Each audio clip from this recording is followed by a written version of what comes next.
Welcome to Pods with Posh and Paul, a podcast designed to inspire and challenge listeners through story, experience and insight. To face adversity, learn from suffering and discover how to embrace life with a heart filled with love and gratitude. We are so thrilled to have you journey with us and can't wait to share your stories. Join Sue O'Callaghan and Joanne Webb as we disrupt the theory that everyone has perfect lives. Hi and welcome to this exciting episode. Today we're doing things slightly different. Today is going to be a coaching session with a very brave guest who has had issues in her marriage for quite a while. She's feeling isolated, she's not feeling heard, she's feeling pretty lonely and she's thinking of leaving her marriage. She really wants some tools and strategies to help her cope. So here goes. Now, we have had a little chat with you and we understand the biggest issue you want to address is communication and having your needs met. You would like some tools and strategies to understand how to improve communication and understand each other's needs, which obviously is a two-way process. Is that right? Yes. You're at an age where you're thinking about slowing down in life a little bit and you want to enjoy the finer things in life, and you and your husband don't seem to be on the same wavelength at the minute. So how do you currently communicate with him? Well, I mean, he said he works a lot. Yeah. And then when he comes home, I always have tea ready for him. Now, he's got a nice bathroom and that, get a shower, have to get a shower. Eventually he does. Then he goes into the computer room and probably his release because he's been on the Bobcat all day. But because I want to discuss issues with him and stuff like that, regarding the business, regarding next door, I go to talk to him and he just ignores me completely, you know. So that's when I get kind of angry. And how does it make you feel when he ignores you? Frustrated, really angry. And I've told him this, I've said, you make me really angry. What I want from you is so easy. I'm not high maintenance or anything like that. I just want not attention all the time, but just respect. Yes, and I think it's respect more. And what you're saying, your needs in the relationship are not being met, and you're explaining them, and you've tried to resolve it several different ways, and he's still not hearing it, and that's frustrating. He hears it when I get angry, but that doesn't work. So the next day I talk to him normal, and he hears it for a time, but then it goes back, as I said, into the same old I'm going to ask you a question. Have you heard of the 5 love languages? So there's No. different ways that we give and receive love, and we're all completely different. And there's 5 ways that we give or receive. One of them is touch. So some of us my first love language is physical touch. I love being cuddled, I love being held. So I like intimacy in terms of touch. And then if somebody's giving that to me, I feel my bucket is filled up. I feel they love me. Another one is words of affirmation. We like people to talk to us and say you're valuable, or you look beautiful today, or how is your day?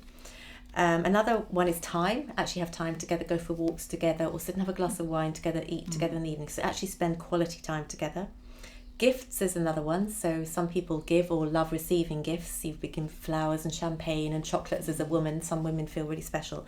And the last one is acts of service. So you might have a husband that is doing lots of work around the house for you. He's a DIY man and he's building the garden for you, the vegetable beds. But we as women need some of those in different orders.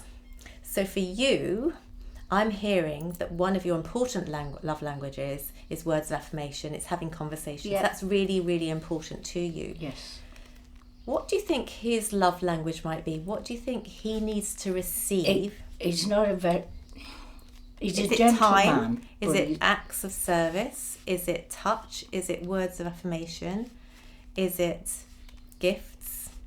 No, it's not gifts. Acts of service is often men. They like being cooked for. They like having a housemaid. Oh yeah, that's information. That's what he likes. So what do you I go away, he's hopeless. If I go away for a couple of days, a day, he's hopeless. So you run the house? I run the house. Okay. And he obviously He's not he likes handyman. that.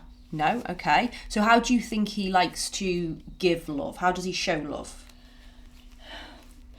Isn't it? Can I be honest? Yes. He's never... I have to prompt him to tell him he loves me. Yeah. I have to prompt him. Yeah. So he's not He's not a wordsman? a wordsman. No. How At about all. touching? Does he like to be touched or Yeah, give touch? yeah. He Okay. likes to cuddle. Okay. And what about, so acts of service, so he likes obviously the house to be run and the jobs Yes. to be, like, he loves having his dinner on the table and that kind of thing. But does he yes. like to do any jobs around the house? Does he do anything? No. No, okay, so that's not it. And gifts, he doesn't really like to give or receive gifts, not a big gifts person? No. Okay. No. And then quality time. Does he like quality Only time? when we had, not this lockdown, the time before. And this is what amazed me, because I thought, oh my God, all day, what's it going to be like? He's going to be like a bear with a sore head because he can't work. Yeah. He can't go on the bobcat and do so. But you know what? It was just the opposite. Mm-hmm. It was just the opposite. We went for walks, Sanders Park. It was just the opposite to what I envisaged it to be. He really enjoyed being home. Yeah. And we'd stop at 4 and I'd have a wine, he'd have a beer. It was just so different. So, and did he talk more during that time? Yes. And did you feel more content during that Yes. time? So can you see what was happening during that time? So as Sue's mentioned, the 5 love languages, and it's such a powerful tool to use. So during lockdown 1, you were taken away from your everyday lives. You were thrown into the most bizarre situation, as a lot of us were, and you got to reconnect. Okay. So as you said, you got to spend quality time together and you got to talk. So you were therefore having your needs met more, and there was no need for any anger or yelling or anything.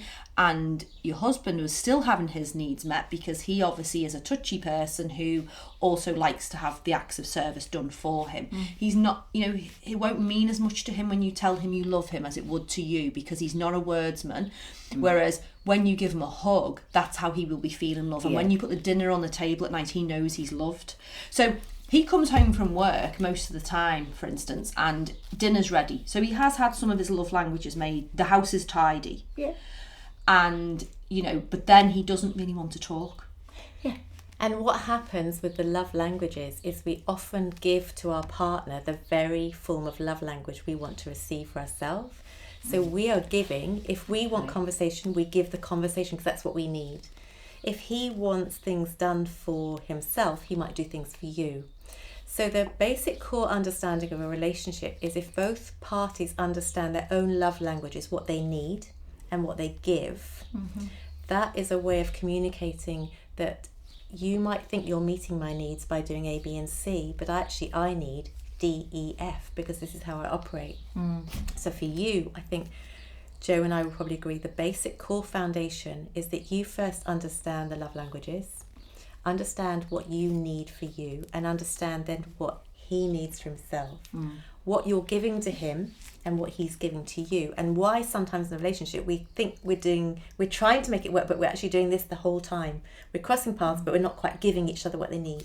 And then both parties, especially you, are getting frustrated, probably saying to yourself, I've just said this to you again and again and again. Why are you not hearing me? I need to talk to you. And you're just going straight to your computer, whatever. You're not hearing me.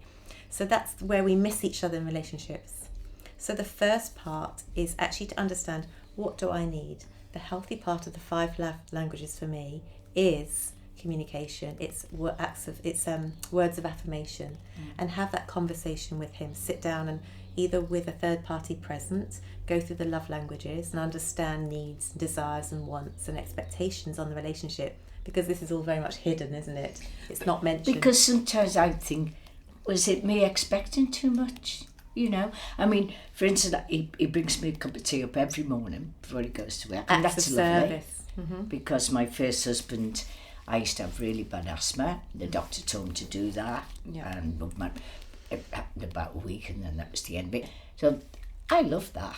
Yes. So probably that's one way of him showing me He loves you and cares for you. that he loves me and cares for me.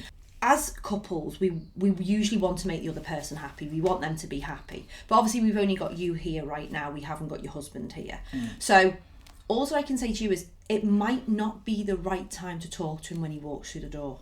And this might be something that you need to then have a conversation with him about. And it can be done, you know, like you said before, so you get angry, then the next day you might talk to him. So you've lost your shit, basically. And the next day you talk to him and he starts to get it, and he thinks, okay, well, I'll make an effort for a week. And then it slips back into the old ways. Because it's not really fitting him with his life. However, maybe if you explained it in a different way and said... Can I give you an example? Yes, absolutely. We've got a home and income next door. Yeah. And it was left in a bit of a state and we're doing it up.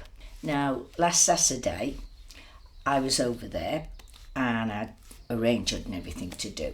And I went to pull it, the whole thing came down on me, one of them tilterhoods. And he said he'd be home by 1 o'clock to help me. Now, there's certain things, heavy things I can't lift and that. 6 o'clock he came. Now, usually I have tea on the table, right? He rings me up, what's for tea? So this time, I just thought, no. I give enough now. I've given enough. And I've got a friend in Melbourne in lockdown. I said, I'm going to pour myself a glass of wine and sit and drink. And that's exactly what I did. And when he walked in, I was on the phone to Melbourne. And I let him wait till I finished. Usually I said, I'll have to go. I thought, no. Because sometimes you get to the point where you think, I'm not doing it, I'm not giving it, I'm not doing it anymore. I'm exhausted giving it. Yeah. I'm exhausted. He got a beer. Sat there and he said, what would you like for tea? Should we have Indian? Yeah, okay. And I didn't shout, and I was really calm. And the next day, he was going to Whitford to do a quote. He said to me, would you like to come with me? I said, yeah, I would. And we went and had coffee together. And I said, that's all I want. That's all I want is that acknowledgement for what I do. Yeah. And you're right, your expectations are not too high. And we do all have needs and requirements. So I just want to reassure you about that. Because I think sometimes when two people come together in a relationship, and you two have been together a long time, but we still, you know, we're human and we all have needs and requirements. And I don't even really like the word expectation, actually. It's just what... You know, it all goes hand in hand with these love languages, and that's why the book is so beautifully written. And it's really clear. Do you think clear because we're women? No, men have requirements. Do you not think your husband has requirements? Do you not think he has needs? Yeah. And you're providing his needs, so therefore he's happier, and he's not the one complaining at the minute because his cup is probably a bit fuller than yours. And what I was going to go back to, obviously you changed it up that day, which is a great thing to do, but sometimes that kind of comes on the back of a little bit of anger or a little bit of resentment. But I'm just thinking about you and your husband now. You know, if you explain to him, look, I just want to be able to chat to you when you come in at night. But how about when you come in at night, we just, you know, we say, hi, have a hug and a kiss. Then he goes off and gets out of his work environment for half an hour. Because when people come in from work, they're still often in that role. And they need that downtime to, you know, to process things. Yeah. And when they walk in, because he's been on the job all day, you've been at home, and you want to talk, it might just not be the right time for him. Whereas perhaps maybe if he went off and had a shower, had his dinner, and while you're having dinner, maybe you just chit chat then. I don't know when would be the right time. I can't tell you that, but I'm just saying it might not be from the second he walks through the door. Yeah. And it's the same with children when they come home from school. Parents often say immediately, how was your day? And they just don't want to talk. I don't know if you've heard the term fire gazing before. Hunter-gatherer men would go off and hunt all day, and he'd come home and literally sit in front of the fire and fire gaze. And we often say that the television is a form of fire gazing. People come home from work and they just sit in front of the TV, and it's switching off, it's de-stressing, it's emptying your head of everything that happened today. Because I have a busy day, I've got the flat to run, so I'm the same. I like to just switch off, maybe come home and watch a bit of me and Dale. But how lovely that, what I was going to say is that when he came home that time and the dinner wasn't on the table, you weren't getting it ready, you were meeting your needs, you were taking your power back, because you weren't meeting his needs first, you were actually meeting your own needs. Yes. So I would say, Joe's pointed out really cleverly, the first point probably is to choose your time you have the conversation with him. But secondly, it's actually to take some of your power back by saying, I can actually meet some of my own needs. I don't need to put the expectation on him to meet those needs. I will do it.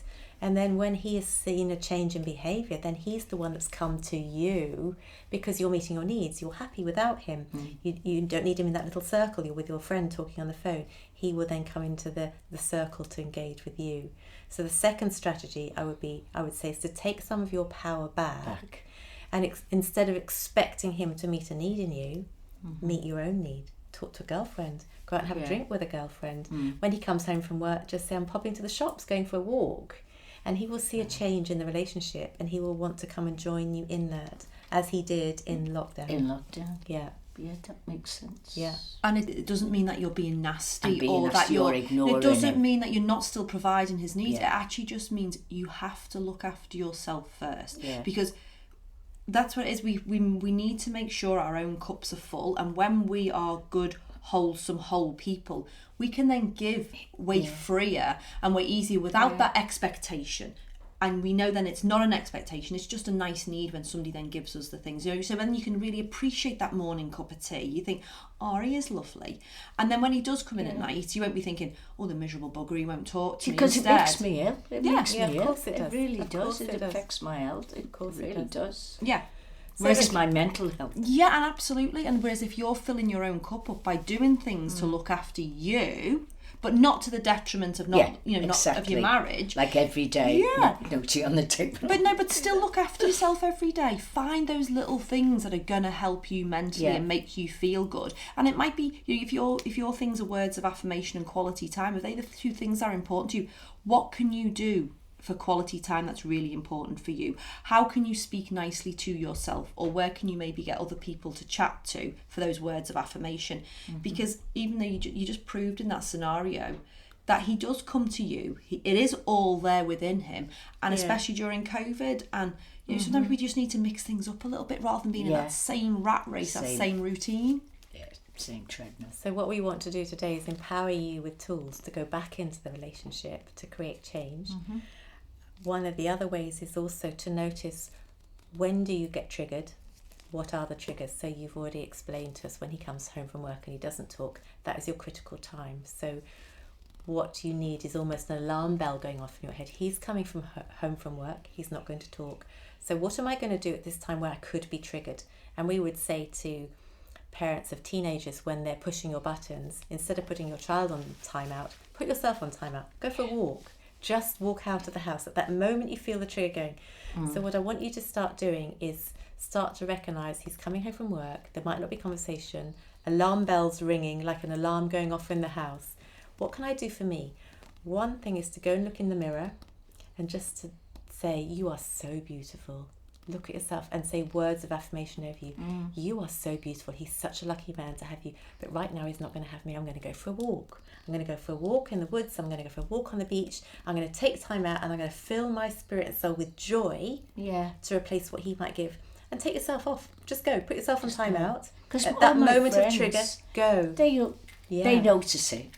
Yeah. Another thing you'll do, like we'll arrange to go out with friends, and then he lets me down. So all my friends know, but when he started to do that, I started to go on my own. Taking your power back. Yeah, it's my power back. So right, if he's not here by 7:30, I'm off. Love it. And we love that, don't we? Absolutely. I used to do that. And then I stopped doing that and I got back into being the victim. Yeah. Poor me. Yeah. Yeah. One person cannot provide everything for us, and this is another really important thing within relationships that we try to talk people through, because often when we are in a relationship, it is lovely to be with that one person and to we love them, we're with them for a reason, so of course we love them and we want to be around them. However, they can't provide everything. Your friends can make you laugh, or you can have a good old cry, or or you might talk to the person down the post office, or you might talk to somebody in the supermarket. People in your lives are bringing different dynamics and different things and enrich you in different ways, and that's really important as well. So as you say, start going back out with your friends, because they will be filling your cup. I don't let him stop. My friends got friends for 6 years from my previous marriage, so I don't sort of he's a bit of a bit of a recluse. He's got music friends. Yeah. But he's never really embraced my friends as such. Yeah, and it's not been like okay that. to say my partner, my husband, my wife, for podcasters, for our podcast listeners, might be introverts and not enjoy a social scene, and we need to accept that in our partner. We can't necessarily change their character and what they enjoy doing, but we can then look to the aspects of the relationship that are really healthy and endorse that. So when he brings you a cup of tea in bed, recognize it, affirm him, actually mention. It's really empowering. I feel loved by you when you do this. So that he's not just hearing the negativity, why won't you talk, and then you go into anger, so that he comes home afraid. He might start to see the change in you, which is, I recognise you're showing me love in a different form. I've been asking for communication, but I'm now seeing that you show me love in different ways by bringing me a cup of tea. That means everything to me, and I just want to mention that to you. So you're making him feel empowered too. You're recognising him. He's feeling more lovable himself, then he's got more love to give to you. So our role is always to work on ourselves and say, what makes me feel empowered? Where do I get my power back so I'm not a victim? And you recognise it already. Yeah. But I think the aim of Joe and I today is just to give you those tools. So what we've covered so far is, Joe said, choose the time to talk. And clearly it's not when he comes home. No.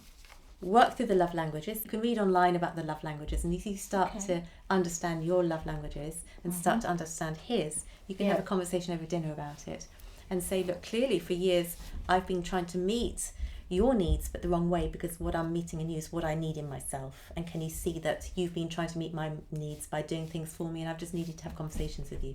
Discuss the love languages. Then it's also taking your power back. How do you take your power back?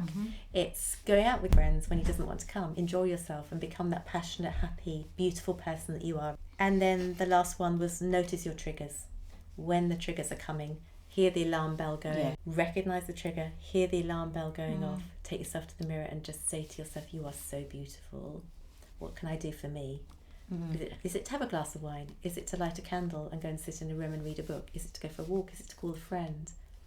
What can I do for me to take your power back? How do you feel about everything now? A lot better. What's resonated with you the most? What you said about, as soon as he comes in, don't demand his attention. You know, leave it. Yeah. And if I recognise the sign he's too tired, just leave him to his own devices. And if I feel, like you said, just take myself away to another place. When you feel a knot in your stomach, or you feel the alarm bell going off, or the triggers, what can you do for yourself? Either just go up to my bedroom or just go back in the lounge again and just try and ignore it. Is it okay? Instead of keeping on at him. Yeah. Is it possible to ignore it, or do you need to remove yourself from the situation? It can if I think about it. It is possible if I think about it. Yeah. Because he's not aware of it. No. Exactly, he's not aware. And what have you understood from the love languages? The affirmation, you know, and about me actually looking inward, looking after my own needs. Yeah. And also telling him thank you. And Do you have any more questions about anything we've talked about or anything further? no, just the fact that, what's happened in my life, has that affected me the way I feel? Yes, because it's That's the building the question. blocks. It's the building blocks to who you are, and all of our life experiences and everything we go through make us who we are today. And so it's a choice of whether you want to heal from them or not, and it is very much a choice, and we definitely can heal from everything, but it's a process again. And you know, we've just released certain podcasts about this which would be amazing for you to listen to. It's all about healing and stripping it back, because and what we do is, if we don't heal from them, that's when we put the expectations onto other people to give us what we've been missing. So like, you know, when Sue says, you know, abandonment issues from your first marriage or from your mother dying so young, they're really hard things to go through. And we don't know how to grieve from them at the time. You know, you obviously went through counselling with your second marriage. And I thought that was fine, but but I think it's maybe all, when you get older it comes back. well, we truly believe, Sue and I, we work always on self-love. And people don't love themselves enough or at all. That's what we often find.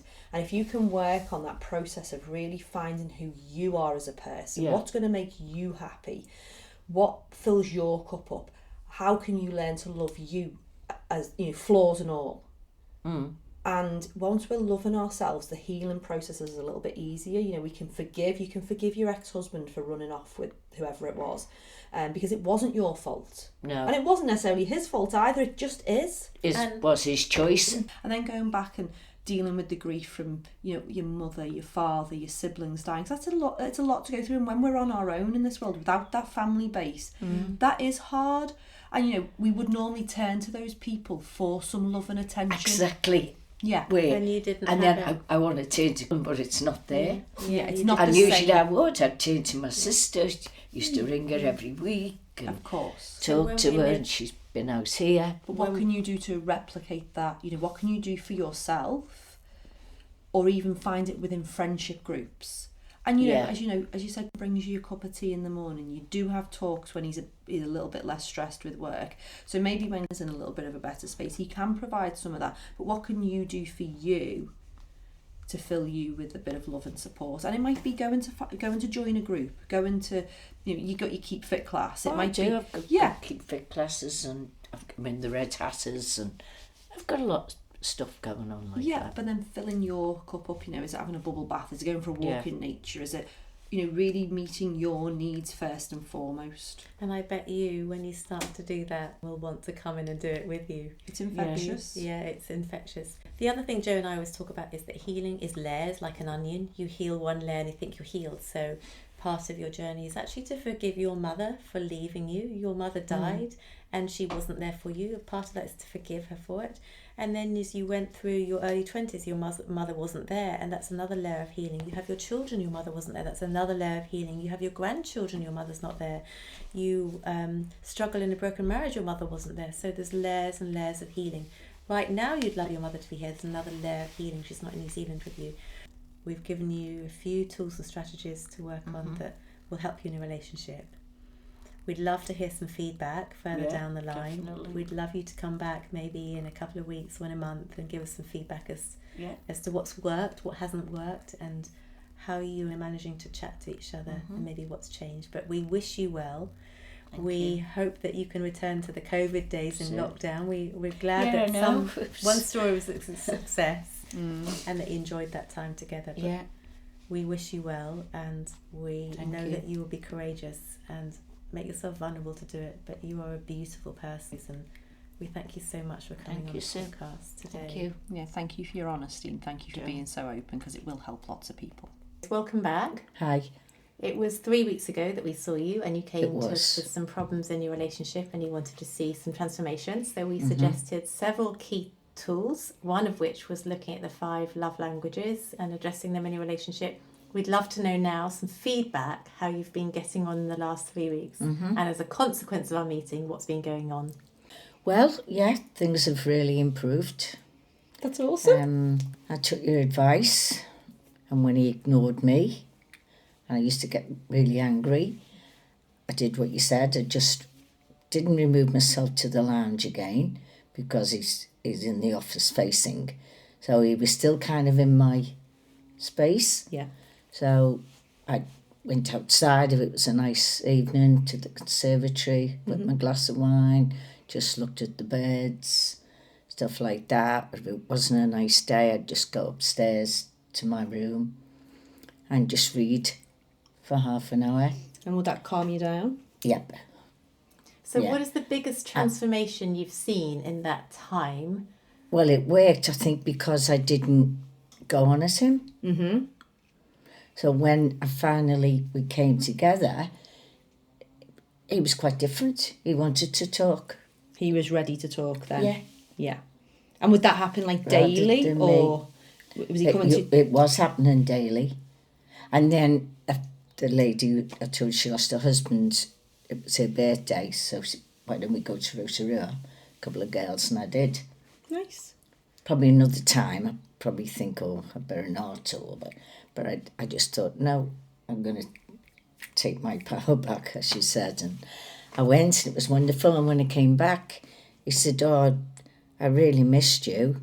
he said, I really thought that I like living on my own, because I used to when I met him. I said, but no, he said that Hazy. Oh, That's so And exciting.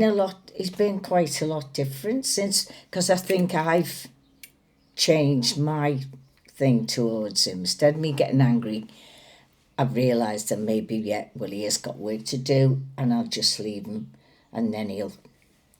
Yeah. So that's come very back. key in any relationship. It's critical. We always think we can change somebody else. But actually the key is changing ourselves, and then we notice a change in somebody else. So already you've said you remove yourself from a situation, so you are not getting angry. The communication has improved between you. There's conversation. You've taken your power back. You went away with your girlfriends, and then he's come back to say he missed you. So that's extraordinary. That's really exciting change, isn't it? In a very short space of time. Yeah, in a very short space of time. Has he communicated to notice? Has he said he's noticed a difference in the relationship? Or no? But you have noticed. But I've noticed the difference. Yeah. And as you said, he's not a great talker, is he? He's not a great talker. And for him to say he misses you, that's a think, huge thing. It was a huge thing for him to say that. Huge. So what we want to do now is we want to build on that. We want you to keep those strategies going that we gave you in the previous session. We want you to build on it, because this is just the beginning now. You've seen the difference it can make in your life really quickly. So if you keep that going, keep practicing it and build on it, you'll see a great transformation. Yeah. And it'll help in all of your relationships, throughout. It'll help with your children, with your friends. If you stay true to you and remove yourself from certain situations and do nice things for yourself, you're a better version of you to give to everybody else. Yeah. In which case then you'll you've get got to more love back. yourself before you can love anyone else. Absolutely, totally, 1,000,000,000%. And what you've also learnt to do, you've put healthy boundaries in place to say what you will accept in terms of behaviour. Yeah. Your healthy boundaries will then impact those other people around you, so you will be getting what you need in healthy relationships. Yeah. And how do you feel? How do you feel yourself? Well, I feel a lot better, but I've had other stuff go on in my life since I saw you. But the way he's reacted, because he's had no children, the way he's reacted has been wonderful. He's actually given me a hug, and you need a hug because of what's been going on. Yeah. Yeah. You've allowed him. You've given him space to be able to come to you and to stand into his role as your husband. Instead of me expecting stuff from him all the time. And when we're needy, it sets off those needy vibes, and sometimes what it does is it expels people away from us. So when we're being needy, please give me attention, it's not actually a very attractive thing, and we don't really realise we're doing it sometimes. But once you then take your power back and you self-manage and you self-soothe and you do nice things for yourself, then the hugs are often there, like you've just said, which is awesome. Yeah, it was just amazing. Yeah. Do you feel like a victim? I used to. Do you know? No. Great. We're so proud of you and the change you've made. We're so proud of the fact that you have been courageous enough to take these steps and to actually try them out, have faith, and just believe that they could possibly work for you. So congratulations. We're absolutely thrilled. Thank we you. want you to carry on with these little steps that you've taken so far, because we believe you're going to really build a healthy, happy relationship with your husband and feel happy within yourself as well. And just to point out to listeners, you yourself said it wasn't easy, even though you were there wanting attention from your husband. He still wasn't giving it to you, and you were still starting to get those feelings of anger. But rather than just to let it explode, you self-regulated and you removed yourself, and you stuck with it, and you've seen the fruits of your labour. So I think Maybe he that's so thought lovely. I was ignoring him. Yeah, who knows what he see? thinks? And you've just given each other the Absolutely. space to come together, which I think is a beautiful, beautiful thing. And we are all very different, and we work on ourselves, and what we get from other people is an absolute bonus. Thank you so much for joining us again today. You're welcome. I've enjoyed talking to you and you giving me the advice. Thank you. Thank you. Thanks so much for being with us today. For us to inspire others to live their magnificently imperfect life, please subscribe and leave us a 5-star review on iTunes or on your podcast app. You can also follow us on Instagram and Facebook at Pods with Posh and Paul. We can't wait for you to join us on our next episode. Love, light and peace.